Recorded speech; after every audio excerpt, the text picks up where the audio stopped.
Matthew 5:33. Again, you have heard that it was said to those of ancient times, you shall not swear falsely, but carry out your vows that have made to the Lord. But I say to you, do not swear at all, either by heaven, for it is the throne of God, or by the earth, for it is his footstool, or by Jerusalem, for it is the city of the great King. And do not swear by your head, for you cannot make your own hair white or black. Let your word be yes, yes, or no, no. Anything more than this comes from the evil one. You have heard that it was said, an eye for an eye, tooth for a tooth. But I say to you, do not resist the boulder. But if anyone strikes you on the right cheek, turn the other also. And if anyone wants to sue you, take your coat, give them your cloak as well. And if anyone forces you to go 1 mile, also go the second mile. Give to everyone who begs from you, and do not refuse anyone who wants to borrow from you. You have heard that it was said, you shall love your neighbor and hate your enemy. But I say to you, love your enemies and pray for those who persecute you, so that you may be children of your Father in heaven. For he makes the sun rise on the evil and on the good, and he sends the rain on the righteous and the unrighteous. For if you love those who love you, what reward do you have? Do not even the tax collectors do the same? And if you greet only your brothers and sisters, what are you doing more than others? Do not even the Gentiles do the same? Be perfect. Therefore your heavenly Father is perfect. I brought a picture to show the scouts today. Probably all of them will be able to see it all at once. But this is a Scout Sunday from, I don't know, maybe 7 or 8 years ago. It's not at this church, it's at my other church that I came from in Wylie. That's right. And standing with me in this picture are my dad and my sister-in-law. And then the big man whose head got chopped off because he's so tall, but he's in a Scout uniform. That's my brother. And then the 2 Scouts in the picture are my nephews. And I wanted to show you this because both of my nephews got older and they became Eagles as well.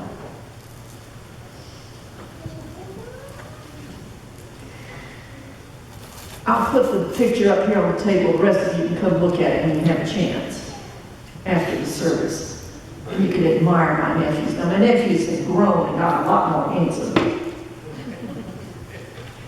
And I say all that because on Friday night, an older nephew texted me. He's about to graduate, I hope, from Stephen F. Austin University in Nacogdoches. And he had been in town, and he texted me and said, hey, do you want to go to lunch tomorrow before I have to go back to Nacogdoches? Now, this was a first. Okay? This was exciting stuff. Uncle Kevin and I were really picked. It's like, wow, he's never done this before. Yes, we want to go. And I texted him and I said, where would you like to eat? Silly me. He said, El Phoenix, of course. It's a Taylor tradition. We all like El Phoenix. And since they don't seem to have an El Phoenix in Nacogdoches, he wanted to eat at El Phoenix. So we met at El Phoenix. I love you very much. He said, can we meet about 11 o'clock so that I can get on the road to Nacogdoches and not get back to him? Sure, that'll be fine. So 5 minutes to 11, I pull in the parking lot and I text him and I said, okay, we're here. And the text came back saying, I'm walking the dog, I'll be there in a little while. Now, I did notice that on this list on the back of the bulletin about all the things that a Scout is, prompt is not on there.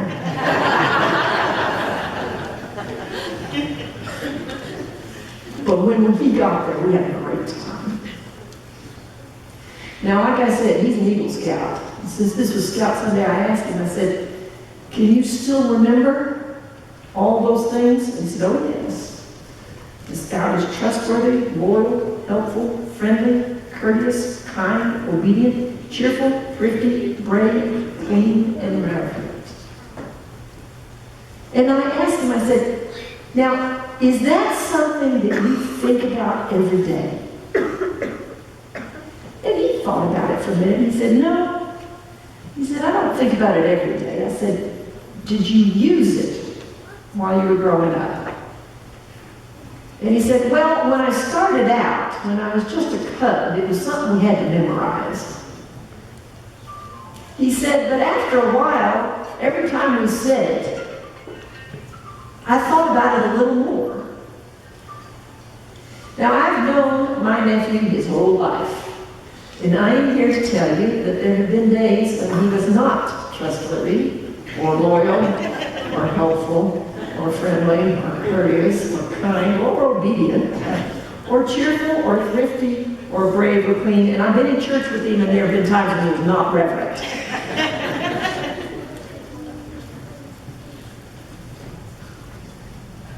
But it didn't stop him from being a scout, did it? Just out of my curiosity. If you are a scout and you're all of these things all the time, you just raise your hand, I want to see it. Yeah, I've been with you too. But it's interesting because in spite of the fact that nobody can do all of this all the time, you're still scouts, aren't you? And so you keep after it. And those times when you fall down on what a scout's supposed to be, well, you get up the next day and you try again. Now, this is a very annoying Bible passage that got read this morning. And the most annoying part is the end. The last verse of the 5th chapter of Matthew says, be perfect, even as your Father in heaven is perfect. Now, the thing is, we all want to take that verse literally. We want to say, yeah, Jesus says, be perfect even as your Father in heaven is perfect. Well, I can't be perfect like God, so I don't need to pay attention to that. That's what we want to do. We want to say, well, it must be literally true, and since I can't do it, I just won't worry about it.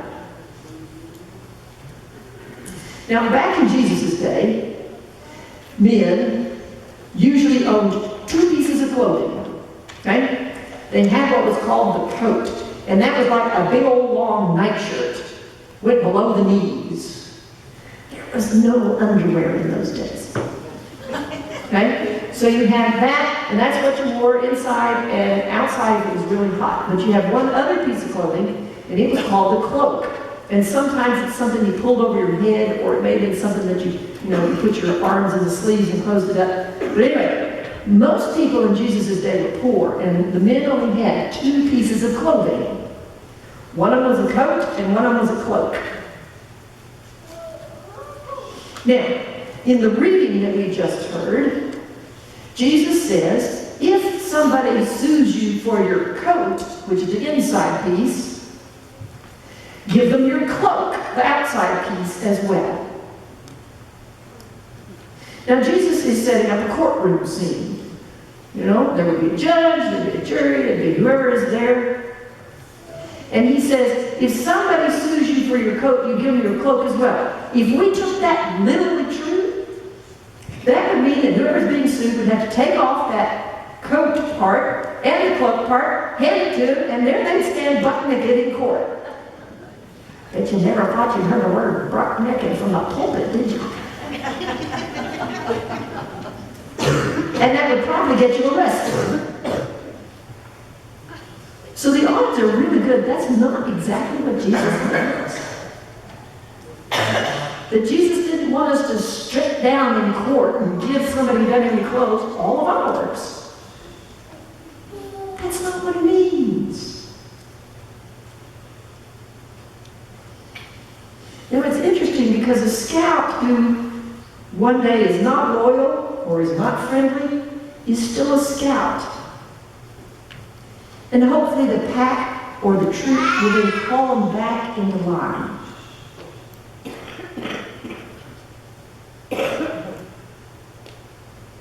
but they're still a scout.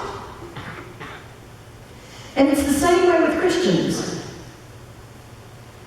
Because Christians are supposed to be perfect, even as our Father in heaven is perfect. But my guess is, by the end of the day, nobody will have made it. We will have all been imperfect somewhere or another along the line. Which means tomorrow we're going to have to get up and try again.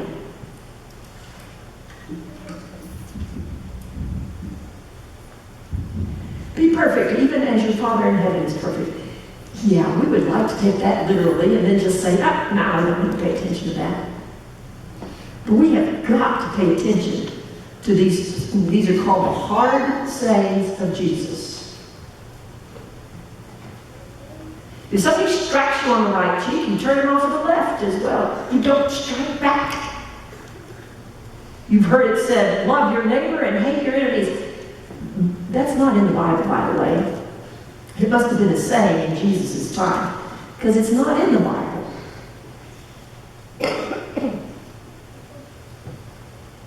And Jesus is saying, that's not how it works. And anybody who's ever been out in the world and gotten sued knows that you don't stand in court and strip down and hand the person all your clothes. That's not how it works. My brother was the scoutmaster at my old church. And he told a story one time. There was a businessman who came in with his lawyer, and one of the customers was there. And the customer was very unhappy with what had happened, with his experience with the business. And the customer poured all this out, and the owner of the business listened to it and said, yeah, we didn't do right, but we're going to make it right. And then he left the lawyer in there to make things right. So the business owner walks out to go back to whatever it was he was doing. And the lawyer sighed and rolled his eyes and said, that man is such a Boy Scout. And he did not mean it kindly. That man is such a Boy Scout because this is not how you do business. This man is a Boy Scout making things right. You know, I don't want to pay any more money to make things right. I don't want to do any extra work to make things right.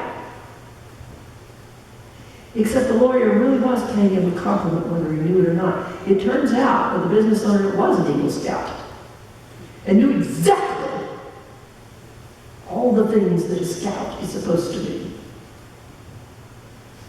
And the same thing happens with the people of God. Because somebody will say to him, well, you can't turn your cheek in the real world. That's not how it works. Well, I have news, friends. That's not the real world out there. It is a poor imitation of how God created the world to be. And in the real world, striking back is not an answer. And in the real world, people who don't have clothing that are appropriate for the season is not an answer. And in the real world, in God's world, we are to love our enemies as ourselves. In fact, if there's a choice between shooting somebody and talking is always the option. That's the real world. That's the world that God created us to be a part of. And that out there that's calling itself the real world is poor imitation of what God has in mind. What God has in mind is Jesus' vision of what the world is going to be. Now, don't make any mistakes. If you're being abused, turning the other cheek is not going to help either you or the abuser. And these hard sayings are all about what's good for the other person. And to allow someone to continue to abuse is not good for another person. So don't get any funny ideas that this is justifying your putting up with abuse. If you're being abused, you get help. You talk to your pastor, you call the police, whatever it is that needs to happen. So don't get any funny ideas. But in a world that Jesus can envision, in the real world that God made, striking somebody doesn't mean that you've got to strike back. In the real world that God made, It means that when somebody doesn't have clothing, you give them some clothing. You don't strip down in court and give them your clothes. It means in the real world, in the world God created, that if somebody looks different than you do, you love them. If somebody talks differently than you do, you love them. If somebody comes from a different place than you do, you love them. If somebody doesn't agree with you, you love them. If you think they're your enemy, you love them. That's what the real world is.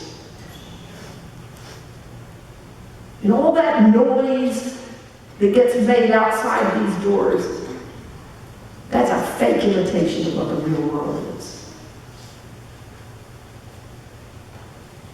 Scouts are trustworthy, loyal, helpful, friendly, courteous, kind, obedient, cheerful, thrifty, brave, clean, and reverent.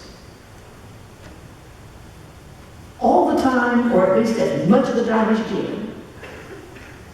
In a world that doesn't think these are good ideas. A Christian puts love first. In a world that thinks revenge and hatred and anger is a good idea.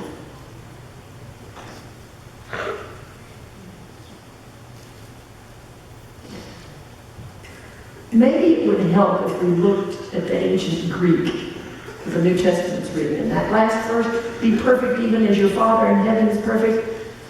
That word perfect can also be translated mature. Be mature, even as your Father in heaven is mature. And maturity doesn't say, well, he did it to me first. Sorry. I'm sure none of you, but that's second grade thinking. So grow up. Maturity does not say, get as much as you can and keep it. I'm sorry. That's the outside world's way of thinking. Grow up. Maturity does not say, well, everybody else is doing it. Now, I'm sure none of our scouts do this, but that's junior high thinking. Grow up.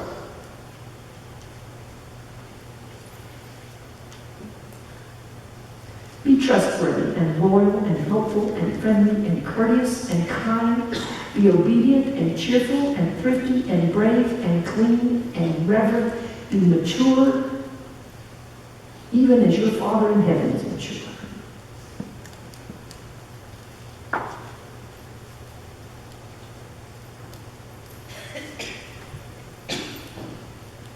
In the name of the Father, and of the Son, and of the Holy Spirit.